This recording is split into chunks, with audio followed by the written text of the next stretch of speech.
우선 목사 고시 논문 그 발표할 부터 나와서 하도록 그렇게 하겠습니다. 이 심사를 시작하기 전에 이렇게 미국에서 오신 백나엘 우리 박사장님 기도해 주시고 심사를 진행하도록 그렇게 하겠습니다.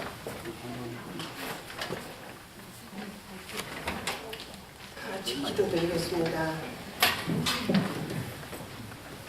사랑의 아버지 참으로 감사합니다.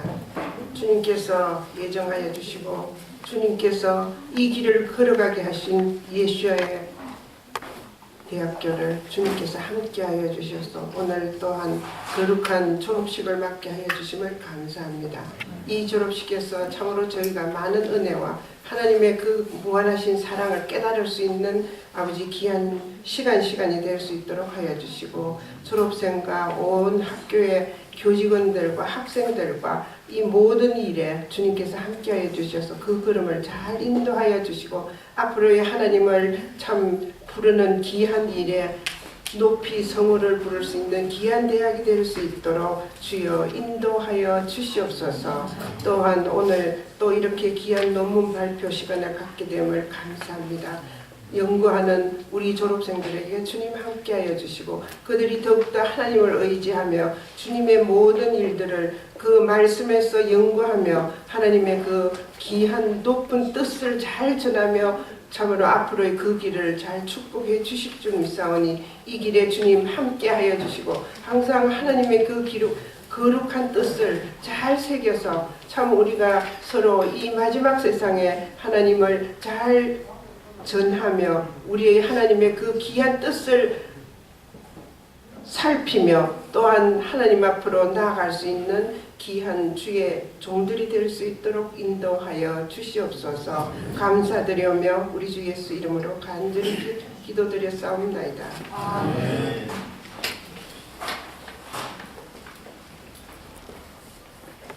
예, 감사합니다.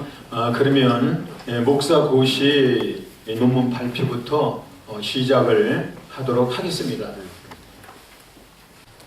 네, 안녕하십니까? 이민자입니다. 발표하겠습니다.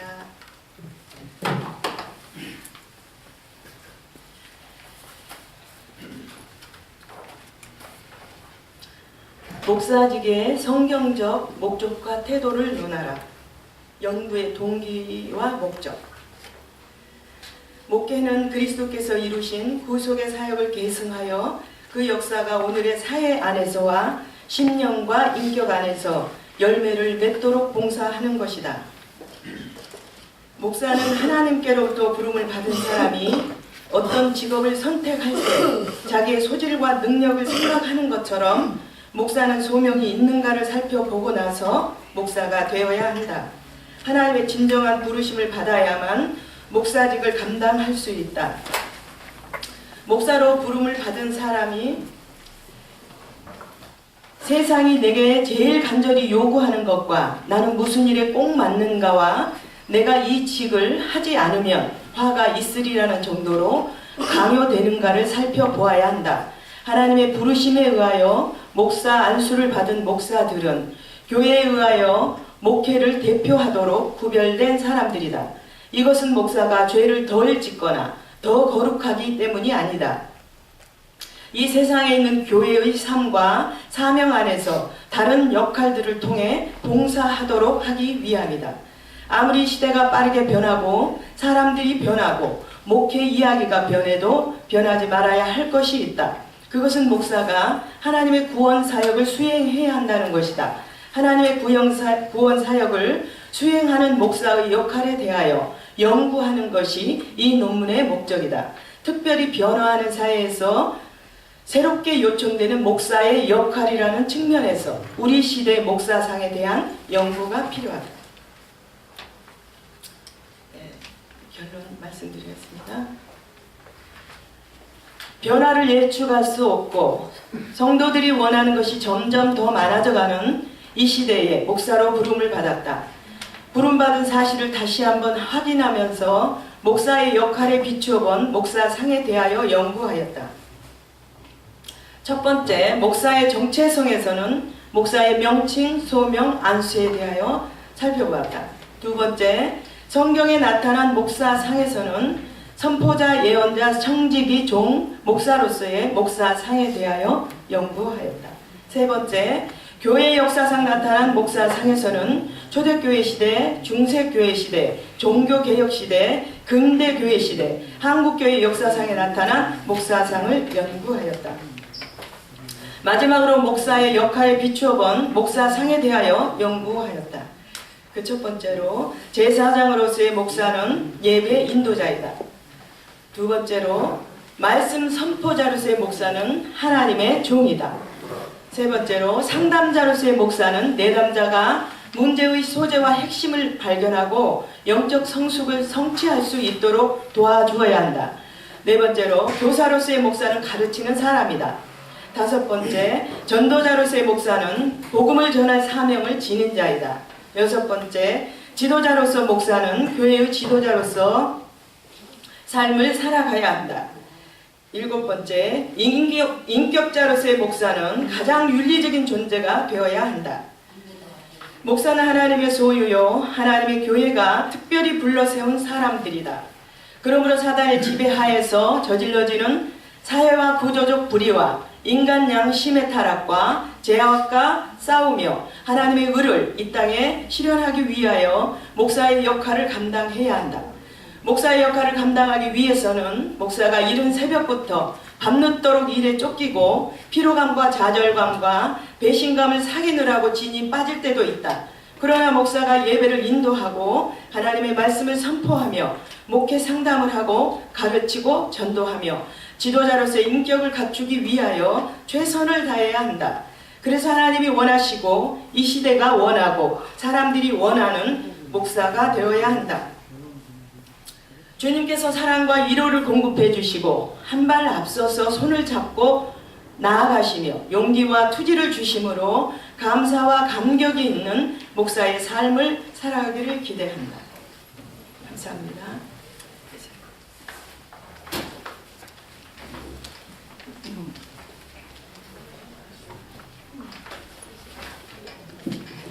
네, 지금 발표를 했습니다. 발표에서 뭐 혹시 질문 우리 하실 거 있으시면 심사위 분들께서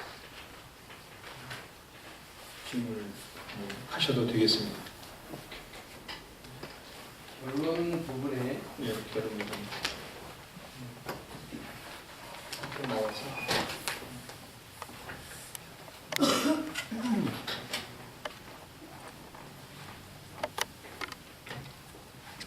목사는 성부와 성자와 성령 삼위일체 사역을 하는 역할에 대해서가 좀 약한 것 같고, 또 성령의 사역에 대하여서 이 단어들이 없습니다. 그래서 어떤 직능적 면에는 참 잘 됐는데 조금 첨가한다면 성령의 역사에 대해서 더 연구를 했으면 좋겠습니다. 거기 단어가 여러 가지 쭉 많은 단어가 있는데 그 중에 성령의 역사가 현존하는 우리의 모든 시대 사역이기 때문에 성령 뭐 굳이 안 하더라도 성령 충만이라는 단어도 넣고 그렇게 해야 되지. 직능만 수행한다고는 포지션이지 사실 내면에 있는 그런 것들이 좀 약하다라고 볼 수 있습니다. 감사합니다. 자, 그러면 더 이상 질문사항은 없으실 걸로 알고 자, 그 다음에 우리 목사고시 논문 발표자 박성주 선생님 발표 있겠습니다. 안녕하세요. 박성주입니다. 목사고시 논문 제목은 목사직의 성경적 목적과 태도를 논하라입니다.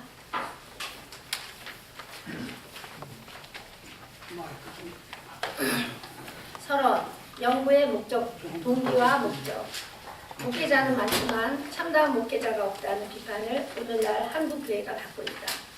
많은 목회자들이 본연의 사명을 망각한 채 교세 확장이나 세속적인 성공을 목표로 하는 목회를 위해 바람직하지 못한 인간적인 수단과 방법을 동원하고 있다. 그리하여 교회의 안팎에는 목회자의 자질과 자세에 대한 진지한 성찰이 있어야만 한다는 요구가 제기되고 있다. 그리스도인의 몸된 교회의 지도자는 하나님과의 만남과 사귐의 삶을 살아가는 사람이다.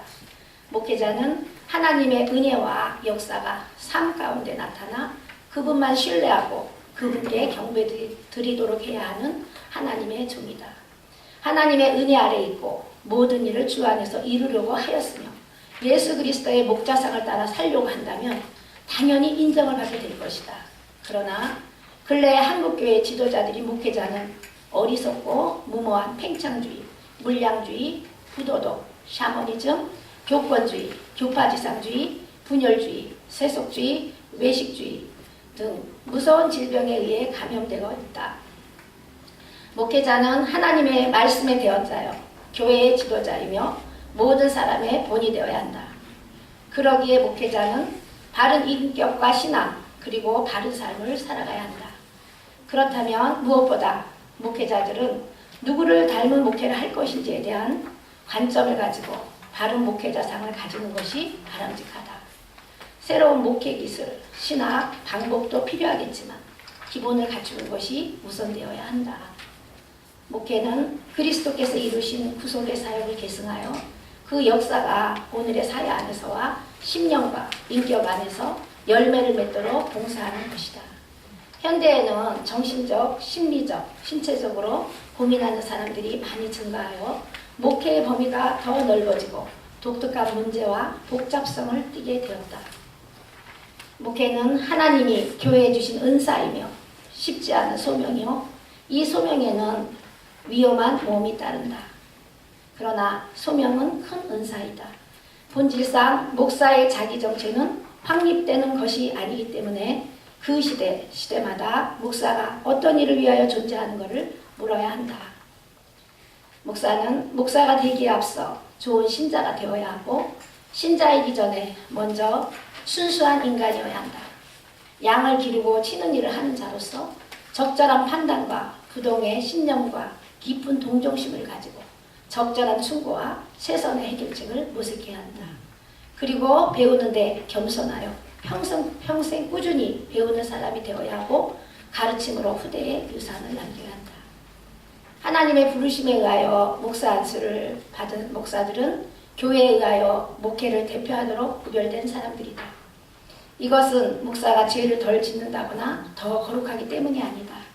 이 세상에 있는 교회의 삶과 사명 안에서 다른 역할들을 통해 봉사하도록 하기 위함이다. 하나님께서 창세전에 계획하신 구원사역은 예수 그리스도 안에서 온전히 나타난다. 그리스도 안에서의 구원과 영원한 복락에 참여하게 되는 길은 복음을 믿는 신앙 안에서이다. 모든 구원사역은 하나님께 속한 것이며 이 구원사역은 목사라는 인간을 도구로 하여 하나님의 말씀을 사람들에게 전달함으로써 이루어진다. 그러므로 목사는 하나님의 말씀을 여러 모양으로 전달하는 것이다. 아무리 시대가 빠르게 변하고 사람들이 변하고 목회 이야기가 변해도 변하지 말아야 할 것이 있다. 그것은 목사가 하나님의 구원사역을 수행해야 한다는 것이다. 하나님의 구원사역을 수행하는 목사의 역할에 대하여 연구하는 것이 이 논문의 목적이다. 특별히 변화하는 사회에서 새롭게 요청되는 목사의 역할이라는 측면에서 우리 시대에 목사상에 대한 연구가 필요하다. 본 논문은 지금까지 발표된 서적과 논문, 잡지들을 참고로 하여 이론적인 기초를 잡아가는 문헌 연구 방법을 취한다. 그리하여 목회학과 이에 관련된 국내외 서적과 잡지를 참고하고자 한다. 목사의 정체성을 파악하면서 성경과 교회 역사상에 나타난 목사상을 살펴보고 목사의 역할을 재확인하면서 목사로서 바람직한 모습을 찾고자 한다.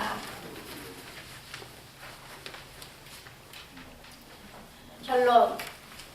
가치관에 대해 살펴보면 가치관은 일반적으로 사람들의 행동을 결정하는 중요한 요인이 되고 어떤 반응을 나타내는데 영향을 미친다. 특히 목회사역의 현장에 부름을 받은 목회자는 바른 가치관과 목회관을 갖는 것이 중요하다. 왜냐하면 바른 목회관이 정립되지 못하면 바른 목회를 할 수 없기 때문이다. 목회의 기준은 무엇으로 삼을지에 대해서 살펴보면 단순히 개인적이고 주관적일 수 없다. 목회자가 추구하는 가치는 철저히 성경적이어야 한다. 진리의 말씀인 하나님의 차원과 가치가 목회의 기준이 되어야 한다.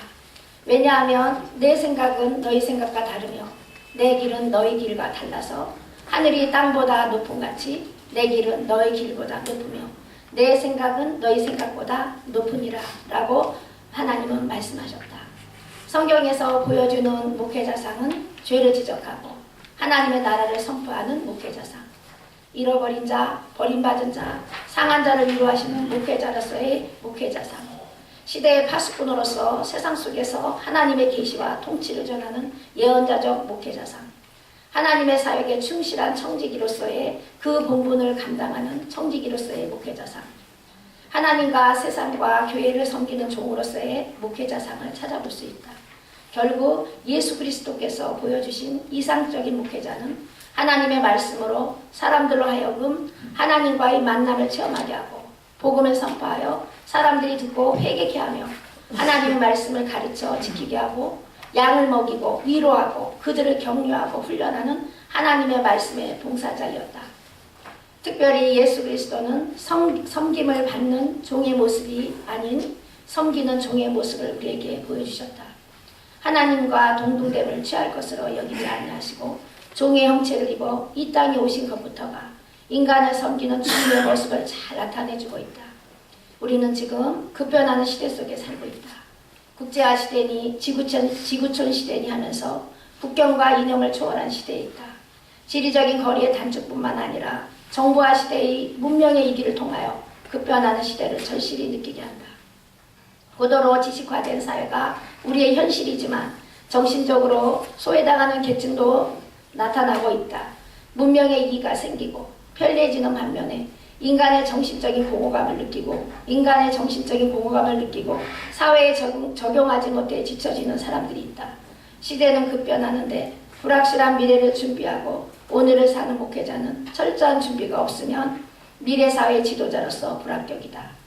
그러나 오늘의 현실에 맞는 목회자가 준비된 목회자이라 할지라도 예수 그리스도께서 가르쳐주신 목회자상을 잃어버리고 직업적이거나 기능주의의 목회자가 되어서는 안 된다.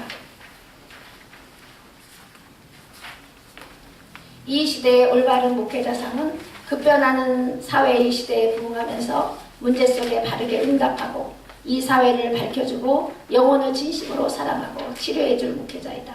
황금 만능주의와 물량주의, 자기중심주의의 도전으로부터 벗어나 그리스도께서 알려주신 목회와 파수꾼으로서의 사명을 감당해야 한다.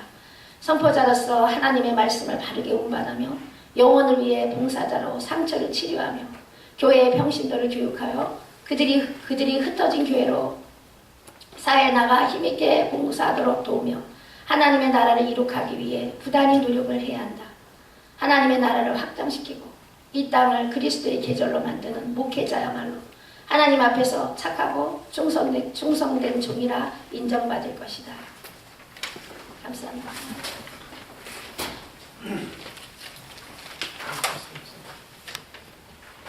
자, 그러면 논문 발표에 대해서 질문사항이 있으면 질문하셔도 되겠습니다. 주제는 먼저 주제와 같은 주제를 가지고 이렇게 논문을 쓴 것으로 보입니다. 뭐 질문사항 있으면 질문. 앞에서 발표하신 이민자 씨하고 지금 발표하신 박성규 씨의 논문 내용이 거의 흡사해요. 어떤 건 순서를 이렇게 조각해놨고 책도 참고한 게 거의 같고. 근데 제가 이렇게 들어보니까 누군가가 하나 이렇게 보고 쓴 것 같은. 목사님, 제가 설명해 드리는데 두 분 다 저한테 지도를 받았고요. 제가 동일한 자료를 드렸습니다. 그래서 중복될 수 있고요. 그 다음에 목차를 보시면 알겠지만 나름대로 목차 구성이 다르다라는 걸 아실 수 있어요. 왜냐면 같은 자료 속에서도 두 분이 다르게 쓰게 하기 위해서 제가 그렇게 지도를 했습니다. 말씀을 잘 들었고 본인한테 묻는 거니까. 제가 지도를 했기 때문에 제가 말씀드립니다. 알았습니다. 그러니까 쉽게 얘기하면 제가 그러기 때문에 그 얘기를 질문하기 전에 드린 게 주제가 같다. 그러니까 주제가 같다 보니까 거의 주제 파악한 것도 좀 비슷하고 또 이제 내용은 거의 뭐 비슷하지 않겠나. 이제 설명하는 사람이 다 조금 차이가 나는 것 뿐이지. 이제 그런 이렇게 엿볼 수 있지 않겠나. 어떻게 보면 질문을 됐습니다. 그러면은 세 번째로 중국에서 온 이예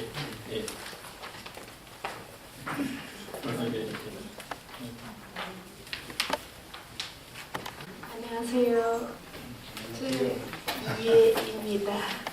중국에 오는 이예입니다.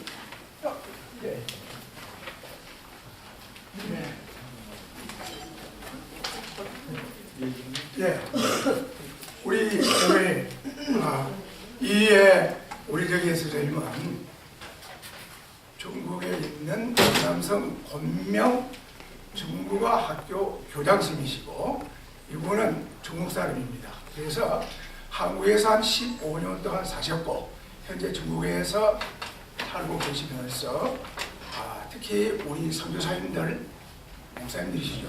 이분들에게 설교문 작성, 기도문 작성을 지도를 해주고 GMS 이 선교기관에서 훈련을 받고 지금 정식 파송받은 선교사입니다. 그래서 이 안수 논문은 약 한 11편인데 발표하고 제가 또 숫자 토용하게 되면 한 1시간 걸려버려요. 그래서 간단하게 4페이지로 줄여버렸습니다. 그리고 나머지는 전부 다 자료가 있으니까 자료를 참고해 주시기 바랍니다.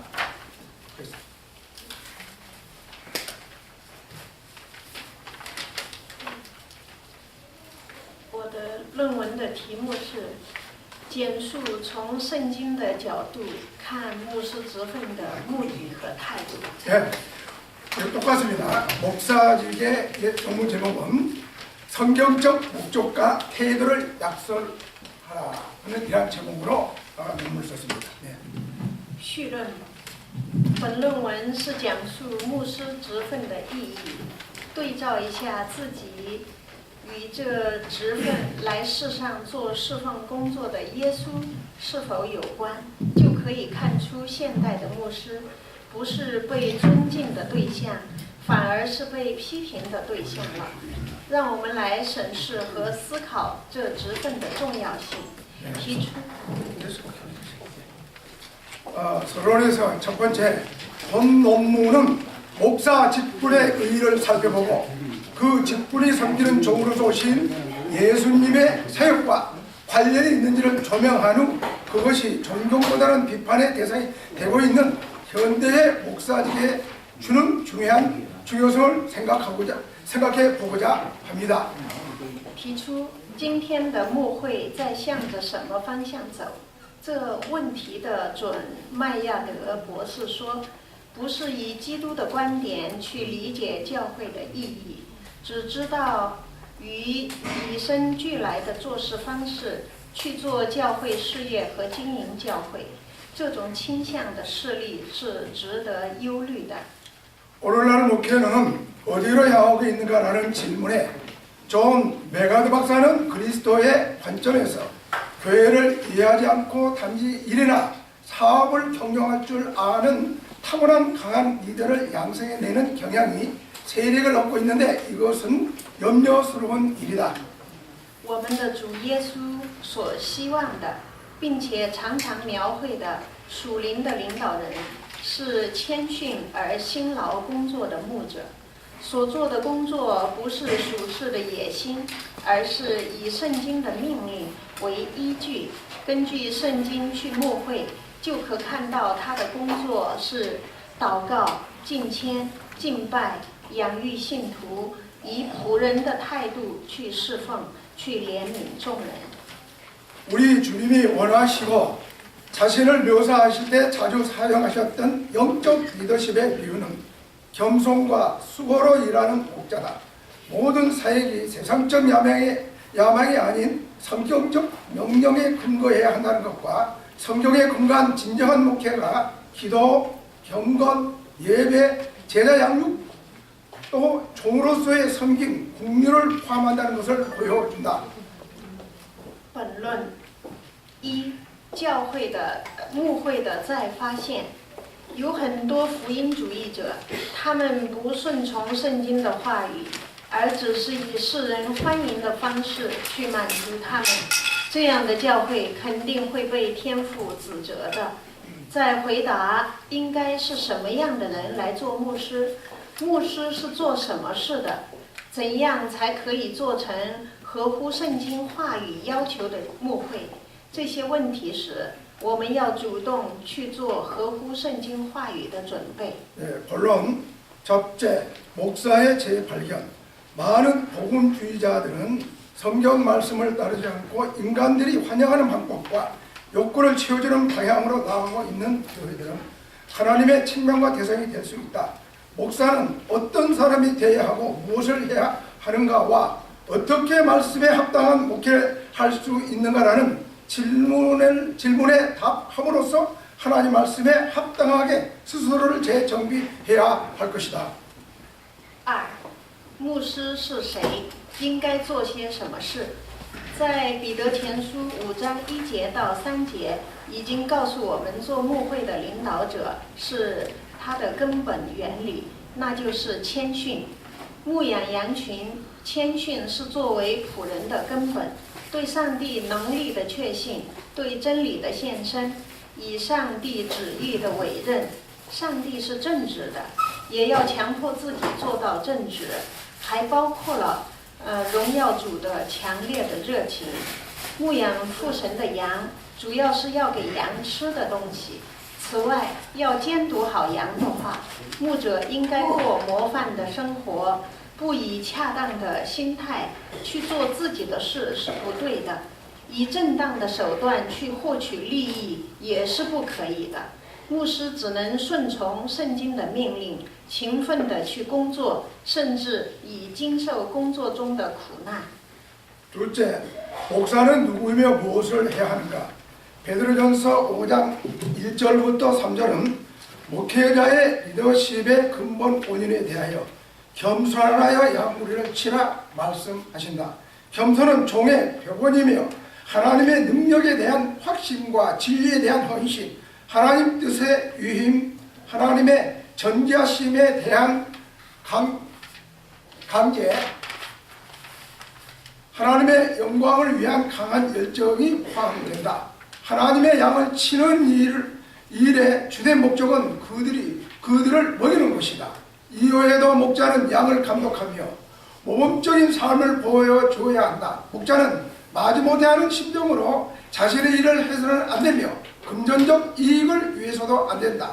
더욱이 목자는 성경 말씀의 명령에 순종해야 하고 사역에 부지런해야 하며 사역으로 인한 고난도 기꺼이 감수해야 한다. 김균현 총장님, 예, 그냥 본문은 참고하고요. 예. 결론으로 넘어가. 예, 감사합니다. 예, 이렇게 해도 한 20분 넘게 걸리겠네요. 예, 별로. 예. 지금. 结论，我们来整理一下。根据到现在为止神学家们研究的资料和经验，以及本人对圣经话语中有关牧会的研究默想，侍奉的领导应该具有什么样的品质呢？如同主耶稣做给我们看的侍奉，那就是天父赐给领导们的热情。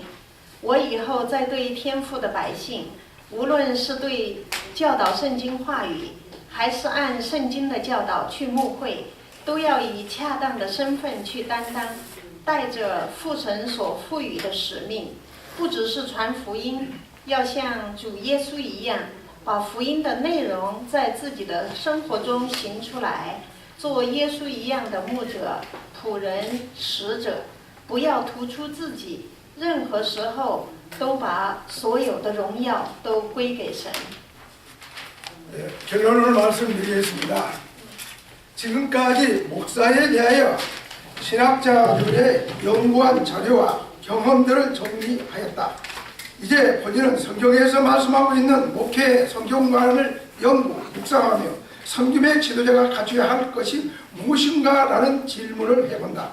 이에 예수님의 성김의 본을 보이셨던 것처럼 리더들에게 허락하신 하나님의 열정이라 생각한다. 나는 앞으로 주의 백성들을 성경이 가르치는 것과 성경이 제시하는 목회의 유형에 합당하게 감당하여 주께서 맡기신 것을 복음만이 아니라 복음의 내용을 삶으로 살아내신 주님을 기억하면서 예수님처럼 목자가 되고 종이 되고 사자가 되어 오직 하나님의 영광만을 드러내고 나 자신은 사라지고 존재로 살아가야 할 것을 다짐한다. 이제 본론과 같이 우리 이해 교장선생님께서는 실질적으로 예수의 본으로 섬기면서 살고 있으면서 현재 우리 중국 권명에서 죄송합니다. 이분의 별명이 천사입니다. 별명이. 네. 감사합니다. 질문을 해주시면 또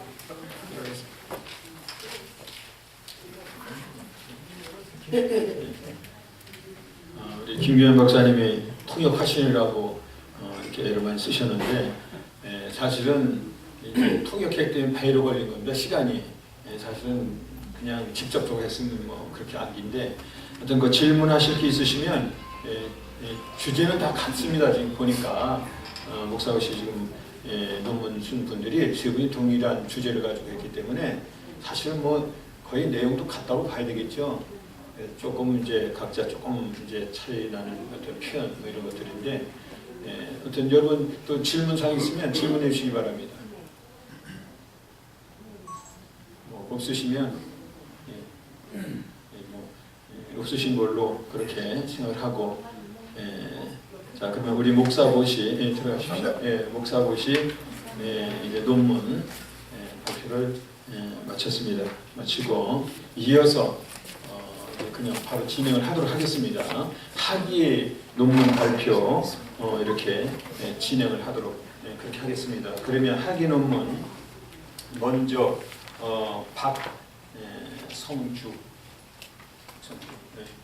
나와서 먼저 순서대로 그냥 그렇게 하도록 하겠습니다. 덩어리를 나눠드리고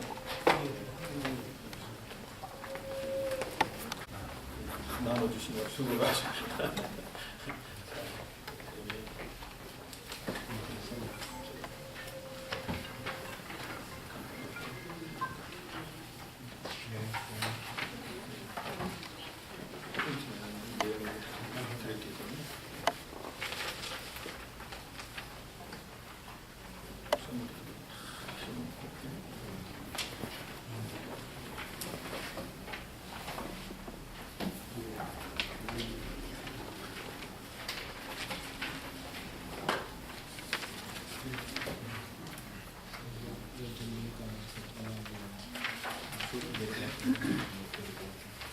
안녕하세요. 박성주입니다.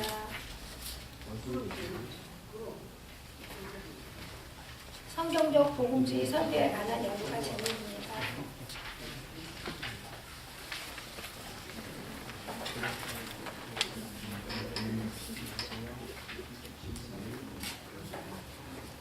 서론. 기독교 역사 속의 부흥운동은 위대한 설교자들의 설교에서 비롯되었다고 할 수 있다. 시대마다 부흥의 역사에는 복음적 설교와 복음적 설교자들이 있었다. 그들의 설교에는 교회와 세상을 변화시키는 능력이 있었다. 복음주의 부흥운동가들의 설교의 능력은 성경 말씀으로부터 나온 것이었기 때문이다. 그들은 성경의 능력을 의지하여 죄를 지적하고 회개를 촉구하였다. 그들의 설교의 간절한 목표는 죄인들이 주께로 돌아오는 것이었다. 설교는 설교다워야 한다. 즉 하나님 말씀을 전해야 한다. 그것이 성경적인 설교이며 복음적인 설교이다. 로버트 웨버는 오늘날 복음주의자들이 과거를 잃어버렸다고 탄식하면서 오늘날의 복음주의자들이 성경적이며 역사적인 성숙을 통하여 전통을 되찾고 메시지에 새로운 생기를 불어넣어야 한다고 역설하였다. 교회란 말씀과 함께 살고 말씀과 함께 죽는다는 포사이드의 말을 우리는 신중하게 검토해야 할 것이다. 교회가 교회의 위치를 견고히 하고 성장하며 교회의 사명을 다함에 있어서 설교의 역할을 기대한다. 그러므로 설교자들이 먼저 확립해야 할 것은 설교를 어떻게 해야 할 것인가에 대한 방법론이 아니라 설교가 무엇인가에 대한 신학적 정의의 확립이다. 설교는 하나님의 말씀에 대한 계속적이고 끊임없는 재해석의 작업이며 그 말씀을 회중들에게 선포하고 적용하는 것이다. 그러므로 설교자는 말씀에 대한 철저한 신앙 고백이 요구되며 동시에 자신이 하나님 앞에서 사용된다는 소명의식을 가져야 한다. 한국교회 설교는 복음적인 설교에서 잇따라요 하나님의 말씀 대신 인본적인 지식을 채용하는 경우가 왕왕 있다. 지식적이며 윤리적이며 기복적이며 심리적인 내용이 주류가 된 설교는 복음적인 설교가 아니다. 설교는 성경대로 바르고 능력 있게 증거되어야 한다. 우리는 복음주의자들의 설교와 신학을 과거의 기독교 역사로부터 배워야 한다. 한국교회의 강단의 과제는 하루빨리 복음적인 설교를 회복하는 데 있다고 하겠다.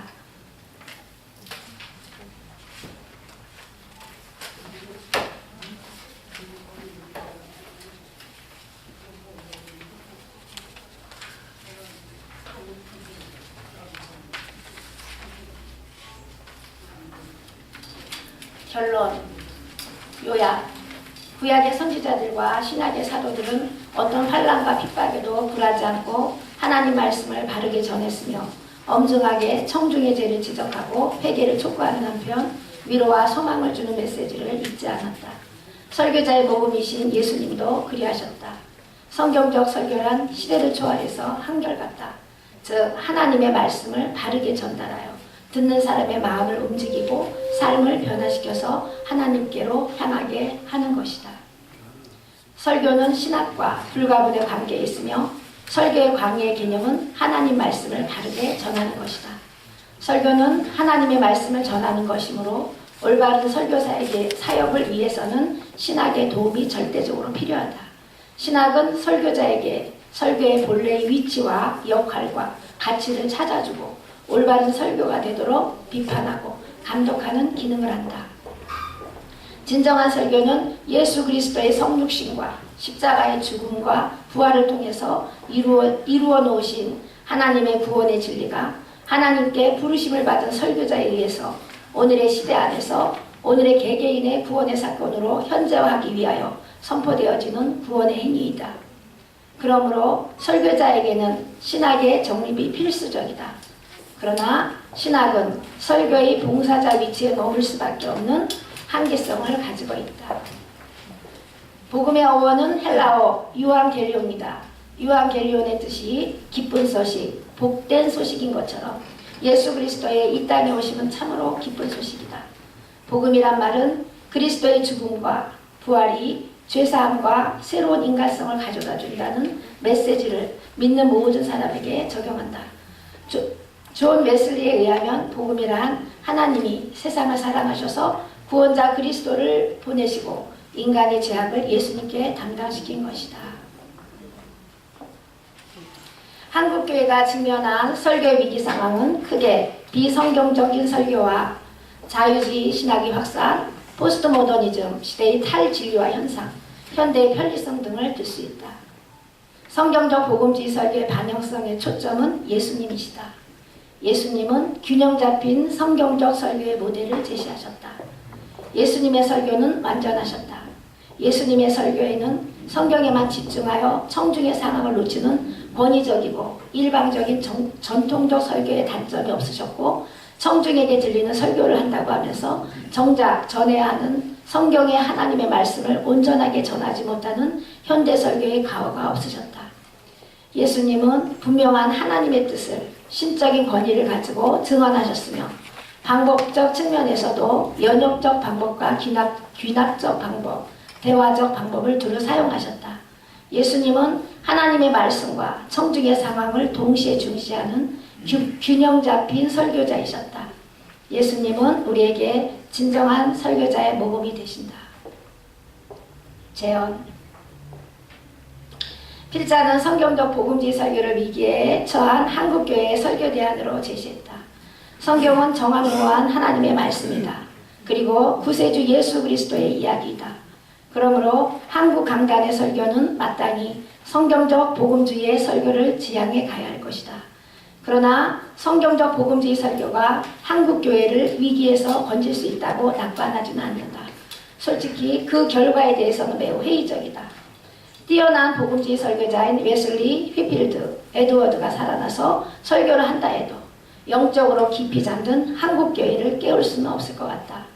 이 세대를 생각하면 마태복음 11장의 말씀이 떠오른다. 피리를 불어도 춤추지 않고 슬피 울어도 가슴을 치지 않는 영적으로 무감각해진 세대. 그들은 살았다 하나 죽은 자들이다. 과연 복음을 성경적으로 잘 가르치는 것만으로 그들을 깨울 수 있을까? 주소 이메일 주소라고 해가지고 직접 받으라고 그래. 받아가지고. 예수님처럼 사도들처럼 삶으로 이적과 표적의 역사로 뒷받침되는 성경적 복음의 설교가 필요하다. 기독교는 체험의 종교이다. 아니 종교가 아니고 진리이며 생명이다. 성령의 체험 없이 신학 공부만 많이 한 설교자가 성령의 역사가 사도시대에 끝났다면서 성경을 인본적 지식으로 제한하여 가르치는 모습을 보았을 때 참으로 비통한 마음을 감출 수 없었다. 이 시대는 설교는 많지만 진정한 설교가 없는 시대. 설교자는 많지만 진리로 인도하는 설교자는 극히 적은 시대.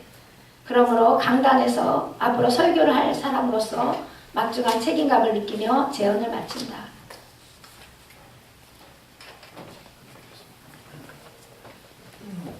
논문 발표에 대해서 질문하실 것이 있으면 질문하시기 바랍니다. 특히 없으시면 진행하도록 하도록 하겠습니다. 유은선이.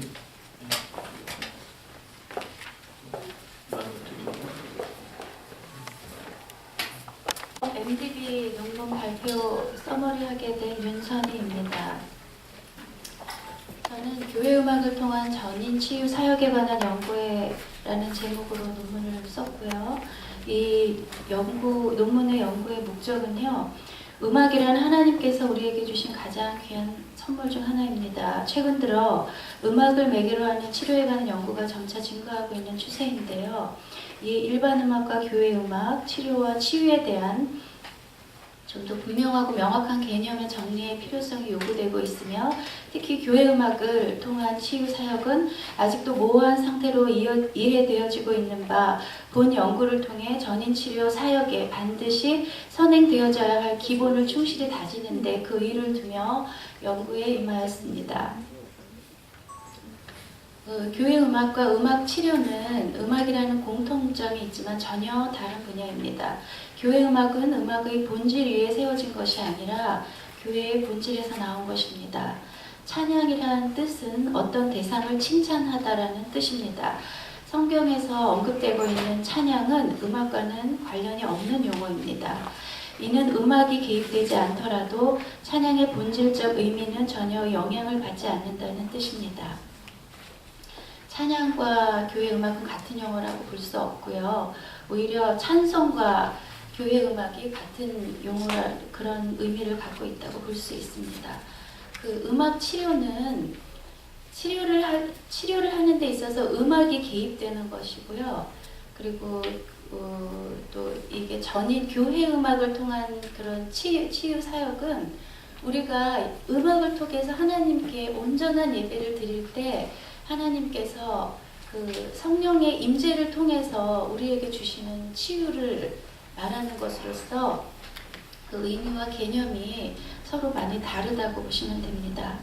예배 음악은 예배에서 사용하기 위한 음악으로 그 내용이 예배의 목적이나 내용에 일치하여 신령과 진정으로 드리는 예배에 하나님께 영광을 돌리며 그 이름을 영화롭게 하는 음악적 표현과 의식이라고 정의할 수 있습니다. 따라서 예배에 있어서 음악의 일차적인 기능은 회중들을 예배드리는 행위로 이끌어가는 것이며 예배가 목적하는 바를 이루는 데 있어서 가장 근접할 수 있는 수단으로 그 역할을 다하는 것이라고 말할 수 있겠습니다. 기독교적 음악 치료는 선교, 치유, 그리고 회복의 도구로 음악을 사용하는 것을 말합니다. 이제는 교회도 음악이 단지 하나님께 영광 돌리는 것뿐만 아니라 찬양을 통해 나타난 하나님의 치유의 사역임을 알고 이를 위한 구체적인 연구와 활용이 필요하겠습니다. 또한 예배 음악을 담당하는 사람들의 올바른 찬양에 대한 이해, 교육, 훈련과 함께 찬양의 역할, 즉 예배적 역할, 선교적 역할, 교육적 역할, 친교적 역할, 선포적 역할 등을 교회 안에서 활용할 수 있어야 합니다. 교회 음악은 많은 치유의 능력을 갖고 있기 때문에 치유를 위한 기도회나 프로그램의 운영 등을 통해서 치유 경험을 할 수 있도록 하는 것이 필요합니다. 제가 논문을 준비하면서 너무 많이 부족했는데요. 그리고 나름대로 재현을 하자면 어떤 제언이 있냐면 예배 음악과 신학적 연구가 예배 음악에 대한 신학적 연구가 너무 미비한 것 같아요. 자료를 찾아봐도 그렇고 자료 자체도 많지도 않고 신학과 음악의 역사는 또 음악과 신학을 구분한 탓에 신학적 연구가 아주 많이 미미하여 왔습니다. 물론 찬양에 대한 언어학적 연구가 진행되고 있기는 하지만 아직 부족함을 많이 느낄 뿐입니다. 그나마 서양에서 음악 신학에 대한 연구가 활발하게 진행되고 있는 것은 그나마 다행스러운 일이겠습니다. 둘째로 치유사역 혹은 전인치유사역이라는 단어 자체가 과연 신학적인 근거가 있는지에 관한 연구가 필요한 것 같습니다. 사역자가 교회음악이라는 매개체를 통해서 사역을 할지라도 치유의 주체는 하나님이시기 때문입니다. 또 마지막으로 예배음악에 대한 잘못된 인식을 바로잡을 수 있는 전문 사역자 양성과 활용을 위한 연구도 필요합니다. 이는 예배음악 지도자가 단지 성가대 지휘자 혹은 찬양팀 리더의 역할만이 아닌 음악 목회자의 역할이 강조되기 때문입니다. 설교자 중심의 예배의 문제점을 보완할 수 있는 전임 사역자나 혹은 신학교 커리큘럼 필수 과목에 예배 음악에 대한 이해를 위한 강좌 개설 등 온전한 예배를 위한 노력들이 필요하다고 하겠습니다. 저희 개인적인 생각으로는요, 저희 한국 교회가 설교 예배를 드린다고 하면 성도들이 설교만 떠올리는 경우가 많거든요. 근데 하나님께서는 음악이라는 도구를 통하여서 우리 예배를 온전히 받으시고 설교의 기능과 예배의 기능이 똑같다고는 할 수 없지만 굉장히 중요한 입장에서 또 음악에 대한 그리고 특히 예배 음악에 대한 목회자들의 그런 관점이나 연구가 더 필요한 것 같고요. 관심이 많이 필요한 것 같습니다. 여기에서 발제를 마치겠습니다. 감사합니다.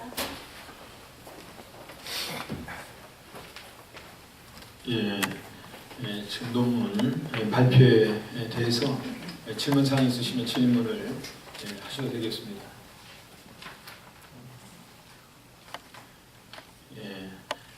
그러면 그 다음에 논문 발표 순서가 홍입니다.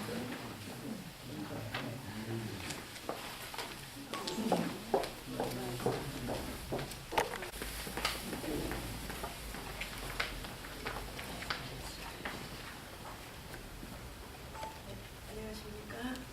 MBB 이민자입니다. 발표하겠습니다.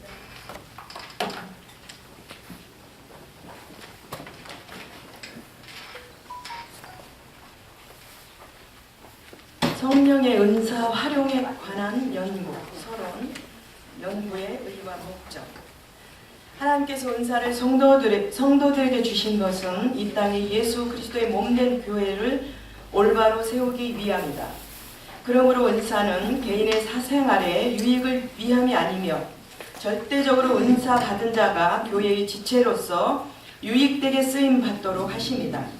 성령의 은사는 다른 말로 표현하면 성령께서 주시는 선물이요 성령의 나타남이요 성령의 일하십니다. 그러므로 우리의 신앙이 회복되어지고 능력 있는 신앙생활을 하기 위하여 이 땅에 하나님의 살아계심과 영광을 드러내기 위해서는 반드시 성령의 은사는 사모되어져야 하고 받아야 하고 하나님의 영광과 예수의 복음 증거를 위하여 아름답게 사용되어져야 할 것이다. 우리에게는 항상 두 가지가 절대적으로 필요하다. 그 첫째는 예수의 복음과 주님의 말씀이요. 또 다른 하나는 성령의 권능과 은사이다. 이 두 가지가 아름답게 조화되어질 때 교회는 교회로서의 영광과 능력을 회복하고 시대적인 사명을 잘 감당하여 나갈 수 있게 될 것이다. 간단하게 말씀드렸고요. 결론 말씀드리겠습니다. 성령의 은사는 개인 성도의 신앙생활에 유익을 주며 교회 공동체의 성장과 성숙을 가져다 주므로 반드시 개발시켜야 한다. 성령의 역사야말로 교회 활동에 살아있는 중심적인 핵인 것이다. 결론적으로 성경에 보면 이러한 성령의 은사로 가장 충만하신 분이 다름 아닌 우리 예수님이셨고 사도들이었다. 이러한 성령의 은사로 가장 충만하신 사도들의 다름 아닌 예수님이셨고 사도들이었다. 우리는 예수님을 본받아 가야 한다. 사도들의 사역 또한 우리의 모든 사역과 삶의 본이 되는 것이다. 재언을 말씀드리겠습니다. 사도들을 통하여 기사와 표적이 많이 나타나면서 초대교회는 급속도로 성장하였다. 성장을 멈춰버린 한국교회는 하나님의 방법으로 돌아가야 한다. 교회의 성장은 성장시키는 것도 하나님이시다. 교회의 성장을 위해서는 하늘로부터 오는 공급함을 받아야 하는데 이것이 성령의 능력이다. 이 성령의 능력 중에 교회를 세우는 중요한 요소가 바로 성령의 은사이다. 성령의 사역에서 은사의 측면도 중요하지만 하나님의 말씀을 깨닫게 하고 생각나게 하고 올바른 삶을 살게 하시는 역할도 매우 중요한 일이다. 따라서 건전한 신앙생활을 유지하기 위해서는 균형 있는 신앙생활이 필요하다.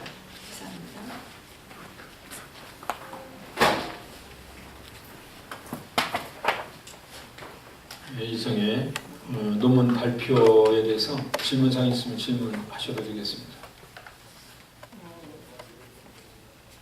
이번 거는 지난 먼저 하신 그 음악에 대해서 지나가는 게 안 되는데 그래도 또 특별히 질문을 꼭 하셔야 되면은 지금 음악 치료에 대해서 지금 교회 음악 치료에 대해서만 얘기를 하셨잖아요. 예, 근데 제가 이제 그 치료 상담학을 전공을 했는데 일반 우리 교회 음악뿐만 아니라 일반 음악에서도 그 치료를 함께 하거든요. 근데 여기 저희 교회 그 찬양 여기에만 이제 한 년만 나왔고 전인적인 음악 치료라고 하는 것은 우리 교회 음악과 또 세상의 어떤 그런 음악도 같이 조화돼가지고 치료를 하는데 여기 이제 한 년만 나왔기 때문에 다른 한 면에도 같이 이렇게 조합을 이루면서 해주셨으면 더 좋은 교회 이제 전인적인 음악 치료라고 했으니까 그런 전인적인 치유는 또 이렇게 교회 음악 아닌 교회 음악에서 함께 적용될 수 있다는 것을 함께 해주면 더 좋을 거예요. 제가 그 발표할 때는 미처 발표를 못했는데요. 본문 내용이 논문에 왜냐면 간략하게 하라고 했더니 이제 그 시기 되면 그러니까 지금 질문하신 게 일반 음악, 교회 음악 그것이 전인 치료에 다 같이 필요한데 이제 교회 음악 쪽에만 좀 강조가 되는 것 같아서 그죠? 이제 논문에는 제가 안 봤는데 아마 다 들어있는 것으로 이렇게 믿고 있습니다. 왜냐하면 논문할 때는 일반적인 거 그런 거 다 같이 하기 때문에 그래서 아마 논문을 보시면 아마 그게 다 거기에 담겨 있을 것으로 그렇게 됩니다. 맞죠? 네, 맞답니다. 어디 또 다른 질문? 그러면 질문 되신 거죠? 그러면 다음 들어보시죠. 다음 이윤복.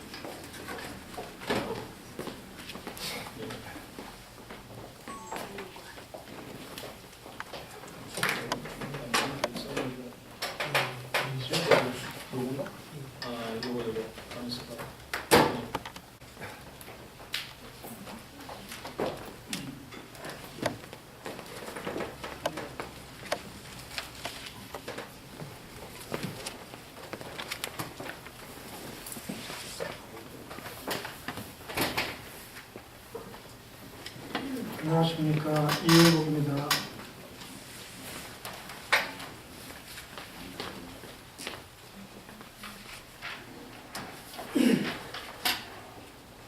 본 논문은 하나님의 의와 인간의 자기의 의 개념을 중심으로 하고 고난을 계기로 전개되는 신종론을 다루었으며 하나님에 의해 조망된 현대적인 교회의 문제점과 앞으로 나아갈 방향에 대해서 고찰하였다.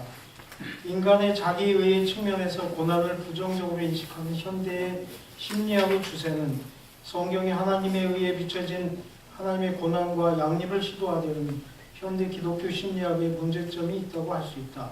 이에 대한 여러 학자들이 주장과 아울러 나의 견해도 밝히고자 한다. 하나님에 의해 대비되는 자기의 의는 자기인식과 우상으로 인한 것으로 거저 주신 하나님에 의해 대비되는 자신의 행위로 인해 갖게 되는 스스로의 의로움이다. 이는 하나님의 은혜와 그리스도의 대속의 은혜에 중심을 둔 것이 아닌 율법에 의해 기초를 둔 것이기에 그리스도인으로서 하나님과의 관계, 무엇보다 하나님의 사람으로서의 자신의 올바른 정체성과 삶의 문제를 해결할 수 없다. 그런데 현대 교회들은 모순되는 것들 속에서 합의를 추구하고 있다. 빛과 어둠, 하나님의 의와 자기의 의, 물질과 복음, 영원한 것과 임시적인 것들이 교회들에서 같이 수용되고 있는 지경이다. 그러나 예수님께서는 나와 세상 겸하여 섬길 수 없다고 하셨다. 세상에 속한 교회의 모습이 가나안 이방교회의 구약교회를 연상하게 된다. 신앙의 순수성을 지키려고 부단히 애쓰지만 결국 가나안 바알 등에게 사로잡혀서 멸망하는 구약교회가 현대 신약교회의 그림자가 될지도 모른다는 점이다. 예수님의 초림으로 심판받았던 구약교회, 또다시 그분의 재림으로 심판받을 수 있는 신약교회에 대한 말씀 속에서 하나님의 여러 계시는 교회에 대한 심판을 유예하시고 회개하여 형상을 회복하게 하시려는 하나님의 사랑이라고 밖에 말할 수 없다. 어둠이 빛을 드러내는 좋은 배경이 되듯이 고난은 하나님의 사람으로 만들기 위한 하나님의 다른 의미의 축복이 된다. 그것이 신정론이다. 하나님은 인간에게 축복을 주시기를 바라지만 세상의적인 축복 속에 매몰되거나 고난 속에 좌절되어 믿음을 상실하기를 원하시진 않는다. 고난은 축복을 위한 전주곡이고 축복 속에 고난의 씨앗이 담겨 있다는 것을 말씀 속 많은 인물들이 보여주고 있다. 결국 축복도 고난 가로 열고 겸손도 하나님의 섭리 곧 하나님의 의 속에서 발견되는 주제이기에 고난과 고통은 세속적인 심리학의 인본적인 자기의 속에서는 근본적으로 해결할 수 없다는 한계성이 있다. 현대 교회는 온갖 세상적인 방법을 취하면서 합리성, 융통성을 최대한 추구하고 있다. 마치 속넓은 사람처럼 보이고 싶은 것이다. 그러나 교회는 세상에 넓고 화려한 길을 제시하는 곳이 아니다. 오히려 융통성이 없이 외골수라고 칭함받을 좁고 울퉁불퉁한 험난한 길을 안내하는 주인이 아닌 청지기이다. 존귀합 겸손, 잠언 18장 12절, 15장 33절은 예수님의 부활, 곧 존귀 앞에 죽음, 겸손을 통해 우리에게 희망을 제시하고 계신다. 존귀하게 되기까지는 겸손에 처하는 삶을 살아야 한다. 그러나 한국교회를 포함한 세계교회는 예수님 오실 때까지 끝까지 존귀의 삶을 살 것을 주장하고 있다. 처음부터 끝까지 존귀하게 되었던 사람은 성경에서는 찾아볼 수 없다. 그러나 교회는 이를 추구하고 있다. 성경에서도 없는 삶을 축복 뒤에도 또 다른 축복이 있을 것처럼 말이다. 자본주의는 현재의 자본과 더 큰 미래의 자본을 꿈꾼다. 계속 성장의 진화론이다. 현대교회도 이와 다르지 않다. 마치 예수님 오시지 않은 것 같이 부흥성장의 세상적 테마 속에 머물러 있다. 이제 머리와 가슴, 눈과 귀, 손과 발이 깨어난 슬기로운 처녀처럼 교회의 부흥 아닌 개혁을 주장해야 할 때이다. 예수님의 보혈, 바로 열고 은혜에 매몰되어 터진 웅덩이를 버리고 터지지 않는 새로운 가죽 부대를 달라고 자기의 의보다는 하나님의 나라와 그의 의를 달라고 매달려 간구할 때인 것이다. 부족하지만 이윤복 집사님 그냥 결론으로 넘어가시면 좋을 것 같습니다. 결론도 짧게 할까요? 예. 구약의 교회가 돌로 된 율법에 가로막히고 나를 비롯한 신약교회는 예수님의 나무 십자가로 상징되는 은혜에 가로막혀서 타락하게 되어 돌과 나무의 심판, 포도나무와 무화과 나무의 심판이라는 구약과 신약의 징계를 말씀하심을 계시로 듣는다. 구약의 무화과는 꽃이 없다. 그러나 꽃에 수정할 벌이 없고 벌이 없기 때문에 열매를 맺지 못한다. 신약의 포도나무는 열매를 맺을 수 있으나 열매 없는 포도나무는 불쏘시개가 될 뿐이다. 성경 말씀도 읽을까요? 중요한 부분만 그냥 예. 덮음에 비하 덮는다는 것은 없어지는 것이 아니다. 눈이 세상을 덮으면 온통 하얗게 되지만 그 밑에는 온갖 더러움이 있다. 지금은 예수님의 사랑에 취해 있을 때가 아니다. 포도주 가로 열고 은혜에 취해 있었던 노아가 저주를 받았다. 예수님의 덮어주셨던 것이 다 떠나게 되면 우리의 죄를 드러내고 심판하실 때가 가까워질 것이다. 지금부터라도 우리의 삶을 전적으로 하나님 중심으로 바꿔야 할 때이다. 자기 의인 세상 속에서 정신을 잃어버리지 않으려면 하나님의 의를 구해야 한다. 먼저 그의 나라 그의 일을 구하라의 말씀처럼 그의 의가 우리 삶의 선행 조건임을 알고 그 믿음이 가슴에 임하여 내 삶을 주장하려 기도해야 한다. 주님께서 더디 오심으로 다 졸고 있던 처녀들 중에 기름 등불에 기름이 떨어지지 않도록 하는 그 기름이신 성령이 내주하지 않는다고 생각이 든다면 너희가 악할지라도 좋은 것을 자식에게 줄 줄 알거든 하물며 너희 천국에서 구하는 자에게 성령 좋은 것을 주시지 않겠느냐 하시니라 라는 말씀에 의지하여 성령 충만을 강구해야 한다. 나 개인적으로는 죄에 대한 애통이 없는 영적 문둥병에서 벗어나고 사랑 없음과 물질 탐닉을 고백하고 하나님의 구하심을 구하고 있다. 또한 내 눈에서 눈물이 마르지 않도록 간구한다. 후회 주시고 꾸짖지 않는 분께 구할 따릅니다. 분명히 무슨 일에든지 자기의 의의가 주장되지 않도록 조심하며 명령하신 청직의 삶을 살아야 재림하실 칭찬받는 교회의 종의 삶이 될 것이다. 지금은 아하스의 일령표가 뒤로 10도 물러가 있는 상태이다. 그 해시계가 닿으면 종말에 이르게 될 것이다. 하나님이 결정장애 증후군 환자이신 것 같이 모든 사람들이 구원의 일을 바란다고 하신다. 한국은 지금 북한의 핵기업이라는 종말적 위험에 직면해 있다. 성경에서도 주위의 원수들을 통하여 이스라엘 겸손을 요구하셨듯이 새로운 위험이 된 북한을 이용하여 남한의 겸손함을 요구하신다고 생각한다. 신약교회의 새로운 주자이신 한국교회가 자기 긍정, 자기의 심리학적인 것에서 자기 부정된 타인에 의해 예수님의 말씀을 들어야 할 때이다.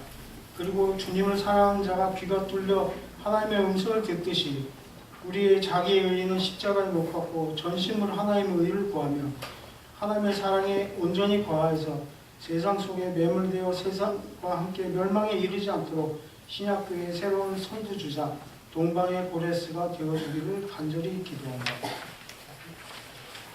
제가 개인적으로는 만성 신부전증에 걸려 있는데 또 우리 총장님하고 또 강나일 목사님이 또 저 공부할 수 있는 기회를 허락해 주셔서 정말 감사하고요. 또 이 자리에 서게 되어서 너무 감사합니다.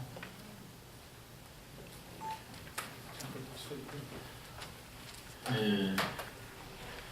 아마 그 신부전증으로 투명하면서 이렇게 아마 또 나름대로 연구를 해서 제출하고 오늘 발표하게 되어진 것으로 알고 있습니다. 질문 사항이 있으시면 질문해 주시고 이제 마지막 이제 학위 논문 발표 이제 했습니다. 질문 사항 있으면 질문 주시기를 바라고요.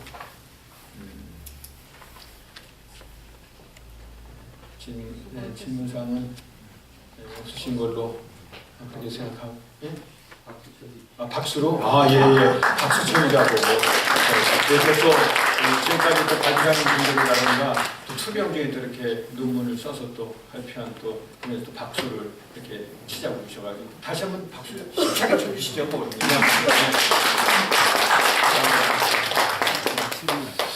예, 그러면 하나 질문할게요. 질문? 만성 신부전증이라고 했는데 얼마나 됐어요? 4년 됐습니다. 4년. 알겠습니다. 아, 예. 나는 그 참 논문 발표 질문하시려고 그런가 왜 또 지나가는데 또 그러시나 그랬어요. 예. 안색이라고 보니까. 아, 예, 예. 그렇죠. 예. 예. 그래서 나도 아까 보면서 몸이 상당히 안 좋은 상태에서 이렇게 또 한국 보고서는 좀 안쓰럽기도 하고 예수 사랑 가지고 또 힘입어서 이렇게 한다는 게 참 귀하다 이런 생각도 했습니다. 아무튼 이렇게 목사 고시 논문 그리고 학위 논문을 또 이렇게 쓰기 위해서 또 고생하고 수고하고 오늘 또 와서 짧은 시간 동안 발표를 했는데 또 오늘은 또 특별히 우리 위원님들도 또 기도를 너무 많이 하고 오신 것 같습니다. 그래서 별로 뭐 질문도 이렇게 안 해주시고 박수로 이렇게 격려해 주시고 하여튼 진행하는 그 위원장이 상당히 고맙게 생각합니다. 그러면 이 논문 발표는 이곳으로 일단 마치도록 그렇게 하고요. 그리고 어제 심사 추정 결과는 뭐 우리가 위원들 이제 협의해서 그렇게 하도록 그렇게 하겠습니다. 그러면 우선 그 논문 발표는 이곳으로 마치도록 그렇게 하고요. 가만있어 봐라. 그리고 이제 뭐 우리 윤도중 우리 박사님 강의를 이제 안녕하십니까. 저는 이름이 이훈도중이고요. 직책이 목사이고 또 지금 예수와 대학과 얼라이언스에 있는 유나이트 유니버시티 UU 명예총장입니다. 제가 목사가 된 지가 1988년도 4월 19일 날 시민혁명 때에 일부러 날짜를 만들어서 그때 안수받겠다고 해서 2명이 안수를 받았습니다. 그리고 지금까지 목사직에 대한 사표를 안 썼어요. 그 이유는 오늘 제가 강의하려고 하는 전체 주제가 신방인데 제가 고학을 하고 어렵고 힘든 시기가 있었습니다. 왜냐면은 저 자신이 고생을 너무 많이 해서 힘든 시기인데 제 얼굴 지금 보면 힘들었던 것 같아요? 아니면 잘 먹고 잘 사는 것 같습니까? 하나도 힘들지 않았는데 이 얼굴과 이 체격과 이 나이는 제가 나이가 63세입니다. 근데 이렇게 여러분 젊어 보입니까? 네. 이거는 하나님이 저를 이렇게 만드셨어요. 고생하고 난 다음에는 하나님이 쓰시기 위해서 사람을 신방하는데 제가 하도 돈이 없는 그 시기에 담벼락 밑에 방 하나 연탄불 피고 살던 때에 있는데 쌀이 떨어지고 밀가루가 조금 남아있을 때에 이거 밀가루를 수제비를 끓여 먹으면은 어떻게 할까? 칼국수를 만들어 먹을까? 고민하고 아니면 밀가루 풀떼기를 써먹을까? 하고 고민하고 있을 때에 나에게 마귀가 찾아왔어요. 그때 나이는 18살 때인데 마귀가 저 앞에 주인 댁에 있는 김장독을 열어봐라. 열어봤더니 김치가 얼마나 맛있게 보이는지 그걸 제가 2 포기를 꺼내려다가 양심이 있어서 한 포대기 꺼내가지고 그걸 밀가루죽하고 같이 김치를 넣어서 아주 짬뽕을 해서 먹고 나니까 얼마나 기분이 좋은지 몰라요. 근데 그렇게 하고 주일날 교회를 갔어요. 교회를 갔는데 제가 그때도 고생을 하지만 얼굴이 고생할 아이가 아닌 것처럼 보여갖고 부잣집 막내 아들이라고 늘 소문이 나서 그런 줄 알던 여전도회가 그 다음 주에 저희 집을 방문했어요. 쌀 한 포대를 가져오고 김치도 가져오고 먹을 걸 가져와 갖고 그러면서 윤도중 학생 열심히 살면 하나님이 크게 쓸 거야. 그 이후로 저는 그 신방의 효과에 대해서 지금까지도 내가 교만하거나 또는 뭐 의시되거나 좀 뭐 잘 살 때마다 나의 자녀들 또 이렇게 결혼한 딸이나 아들한테 하나님이 신방 오기를 늘 기다려라. 예수님께서 이 땅에 신방을 오시지 않았다면 우리는 구약 율법을 봐도 구원이라는 문제에 있어서 구원에 관한 논리를 나 같은 성격에는 구약을 안 믿으면 안 믿었지 구약대로는 못 살겠다. 전쟁을 하던 부를 추구하던 무엇이 다 되더라도 권위주의에 있고 조직 시스템으로서 사람을 관리하는 이런 것들은 원래 사람이 만든 피라미드 형태인데 하나님은 마음을 방문하시고 영혼을 터치하시고 그 영혼 속에 있는 고민과 염려들을 이렇게 말해주시는 분이다.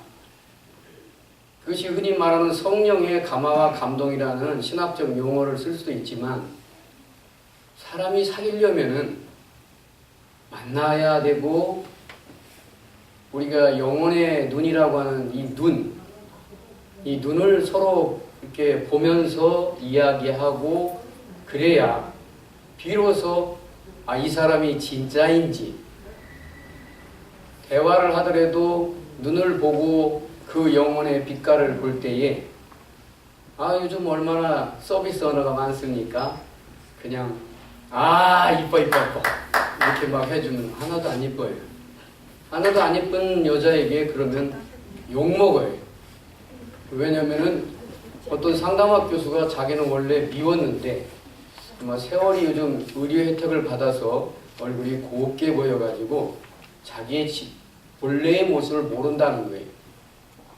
그래도 뭐 지금 현재가 이쁘니까 이쁘다고 하는 걸 긍정적으로 받아들이시오 하고 제가 그 상담학 박사한테 그렇게 얘기했더니 그것도 일리가 있다. 구약적 접근으로 하면은 신방을 하는 것이 대부분 정치적이고 그리고 기복적인 것으로 다가오는데 우리 예수님이 이 땅에 방문하신 것은 아마 기복적이고 정치적인 것이 아니라 내 영혼의 구세주. 우리가 지금 매우 늦게 인식을 하고 받아들이지 못하고 또 갈등을 겪고 있는 단어 하나가 예슈아입니다. 저는 예슈아라는 단어를 전에도 책을 쓸 때에 물론 이 책은 이런 많은 책을 쓴 것은 그만큼 주님과 대화하고 이야기를 많이 했기 때문에 그 이야기를 내가 대필한다 생각해갖고 내놓은 것들이 그냥 요즘 말로 대박이 나서 신수도 좋아지고 교회도 사고 집도 사고 뭐 이렇게 잘 살게 됐어요. 제가 그걸 얘기하는 것이 아니라 사실은 신방은 저와 같은 형편이나 에스겔서 34장에 나와 있는 대부분의 목자들이 그 당시에도 논리나 이런 언어는 무성하고 좋았어요. 참 괜찮은 거예요. 그렇지만은 제가 여기에서 예수와라는 단어를 알고 저는 1년 동안 예수와 찬양만 들었어요. 동방으로 가는 신학이라고 해서 동방으로 가신 분들의 신학자들의 추적도 해봤어요. 근데 거기도 역시 예수와라는 단어를 쓰고 있고 서방으로 오면서 그리스도라는 단어를 쓰기 시작했다는 것도 알게 됐어요. 근데 사람은 본 이름을 불러줘야 매우 기뻐요. 우리 영혼을 창조하시고 육신을 이 땅에 보내신 예수님은 우리 이름을 각자 부르면서 너를 사랑하고 너에게 힘을 주고 너에게 무엇을 할 수 있도록 내가 할 테니까 하라는 것을 아주 부드럽게 안위하면서 그리고 그런데 단 한 가지 너의 이런 결정과 단점과 죄성이 있으니 그것을 날마다 기도하라고. 그래서 제가 그런 것들에 대한 단어를 예수와라는 단어에서 많이 느꼈어요. 저는 칼빈 신학을 하고 이른바 정통 보수주의에 가까운 사람인데 제가 소경이었다는 사실을 고백합니다. 우리 집이 제일 좋아라고만 얘기했지 남의 집이 좋은 것도 몰랐었어요. 내 마음이 의롭다고 생각했지만 다른 사람의 마음도 매우 의롭다는 것을 이 예수화를 통해서 알았습니다. 본 이름은 뭐냐?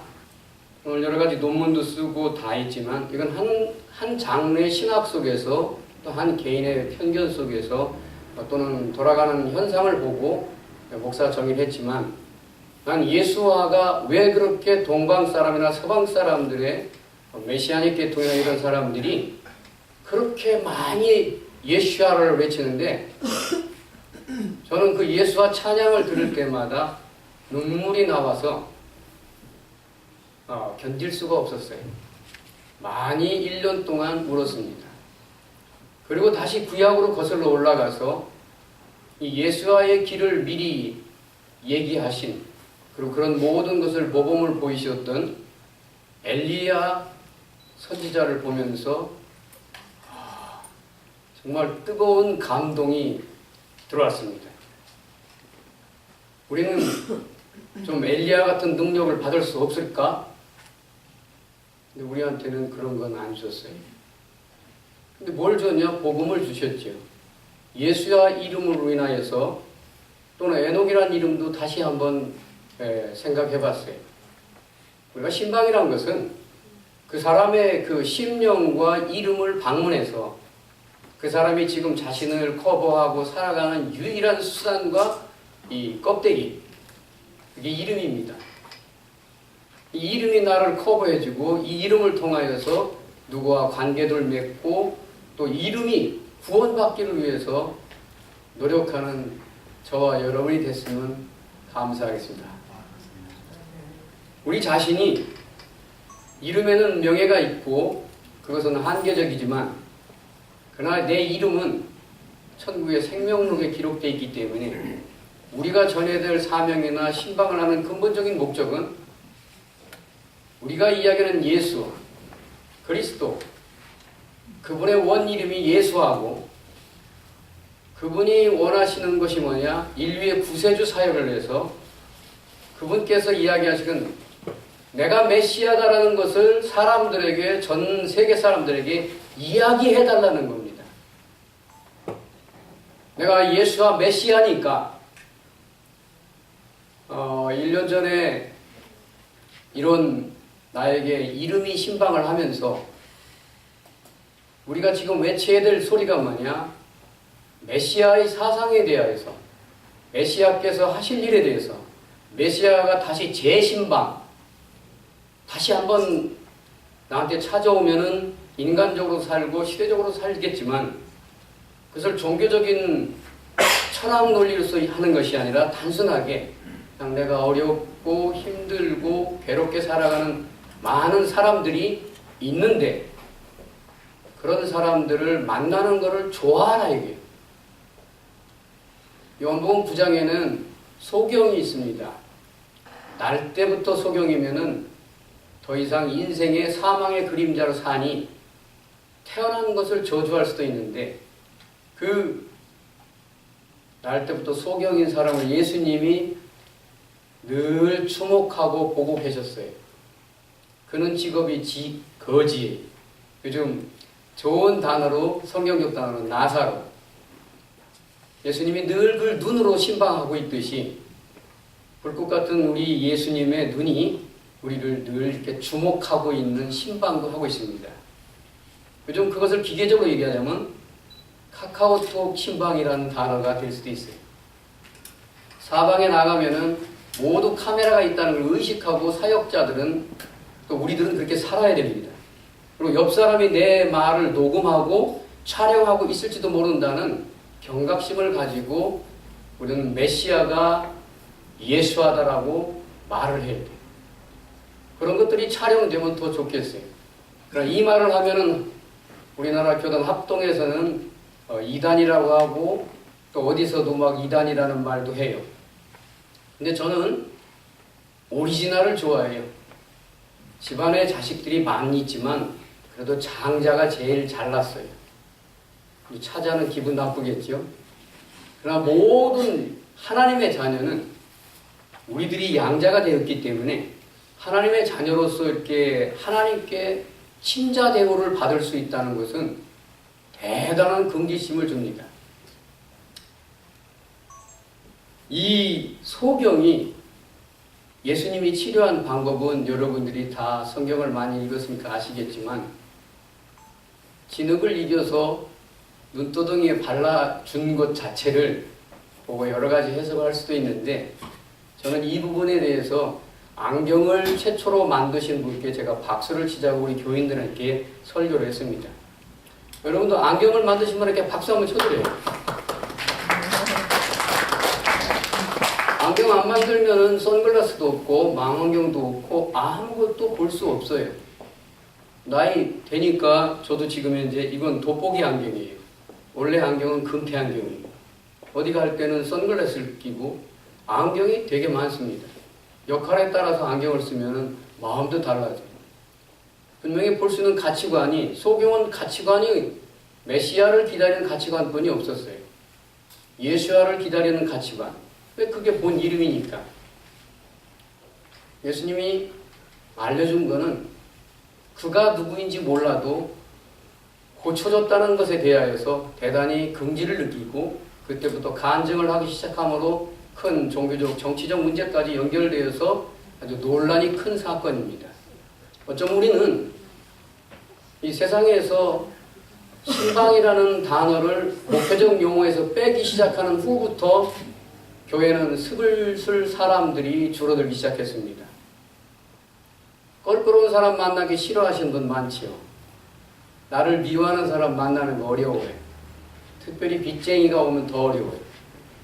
제가 월간 큐티아 만나 매일 성경 한 장을 묵상하고 그리고 그것을 가지고 많은 사람에게 펼쳐져서 보였던 때가 월 15,000부가 나가는데 생명의 삶과 결합하려고 이렇게 했을 때에 그 큐티를 하면서도 느낀 것이 혼자 생각하면은 예수님이 보이고 하나님의 말씀이 생각나는데 여러 사람을 만나면은 그래요.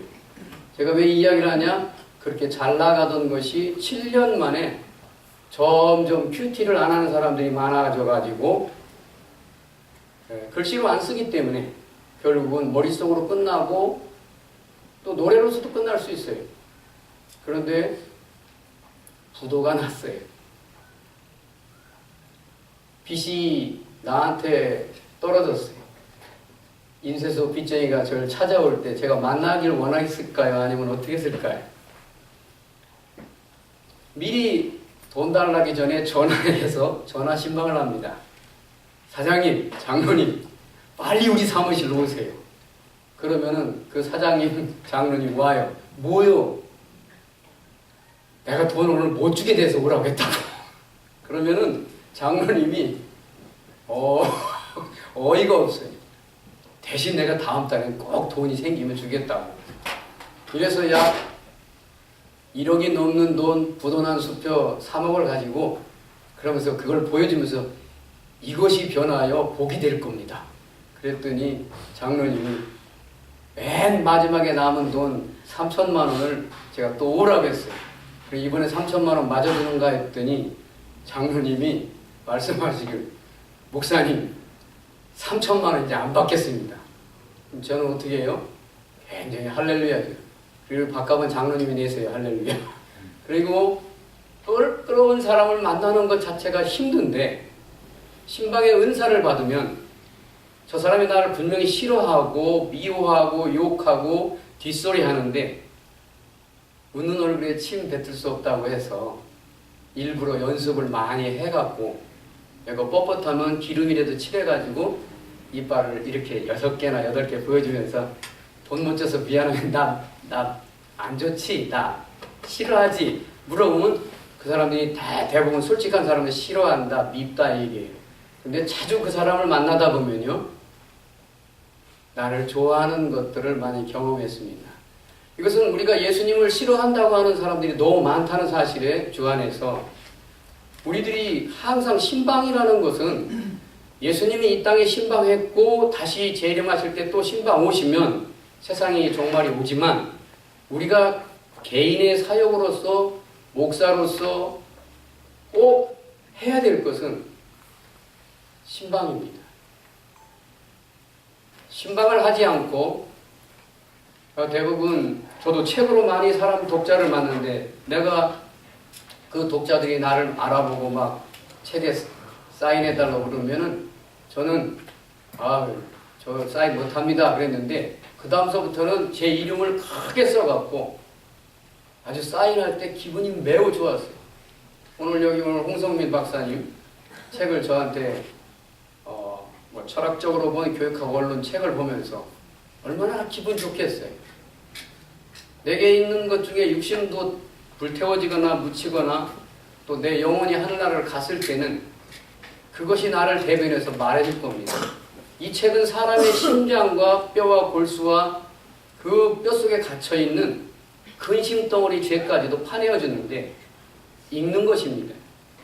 읽게 하고 내가 눈을 열어서 그 사람 눈을 컨택해서 내가 잘못했으면 잘못됐다는 눈빛을 보내고 실수를 했으면 실수했다 눈빛을 보내면 보통 대개는 화평케 하는 자는 하나님의 자녀라 일컬음을 받는 것처럼 많은 화해가 진행되더라고요. 시간이 많이 없어서 점심밥도 먹어야 되고 배도 신방을 해야 되잖아요. 물질이.